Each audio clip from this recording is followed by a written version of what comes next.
I told the story, I think a couple months ago, of traveling, and my girls are at the age where they can come with me sometimes now when I preach. And I brought my oldest, Hannah, with me when I came back here to Texas to preach one time. And, you know, she's used to Washington, D.C. And so it was interesting to bring her to Dallas, Texas, and realize I had to explain some things to her as we would pull up at churches. And I'm like, see, look, this is called a parking lot.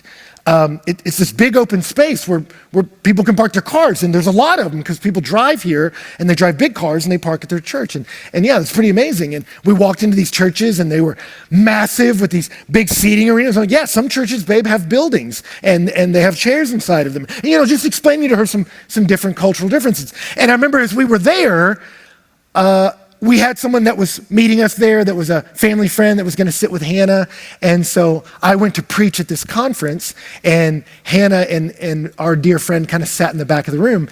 And when they came up later, it was the funniest thing. I went out there, and it was this amazing conference my friends put on, and thousands of people were in this church. And I got up there and did what had become a regular part of my life, preached to these people the word of God, and then got off stage and went backstage, and my friend brought our daughter back, and she was smiling at me, and she was like, man, she was like, that was interesting. And I'm like, what are you talking about? And I looked down, and my daughter is just staring at me.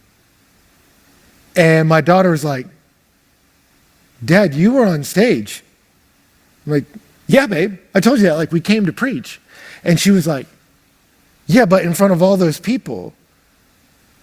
And they were listening to you. And I'm like, yeah, babe.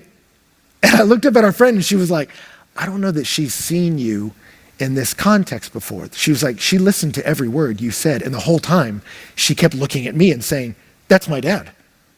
My dad's on stage. There's lights on him. People are listening to him.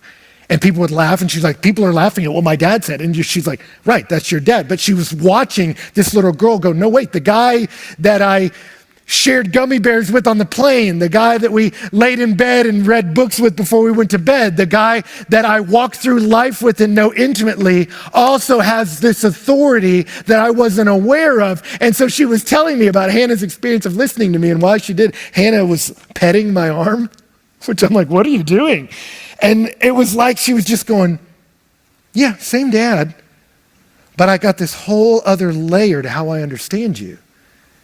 You're still the intimate one who loves me, but you have an authority that doesn't fully change who you are, but wow, it changes something inside of me to go, the person with that kind of authority knows me, loves me, is intimately connected to me.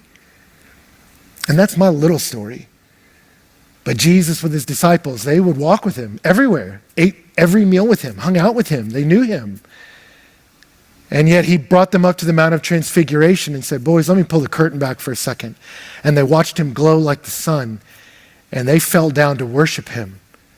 And they realized our friend is the Almighty. It's hard to even reconcile. The lion is the lamb, the meek and the majestic. But when you realize it, it is overwhelming. It'll make you sing. It'll bring you peace. The head of all creation is the head of his church. The Almighty is intimate with you and me if you know him, if you're his.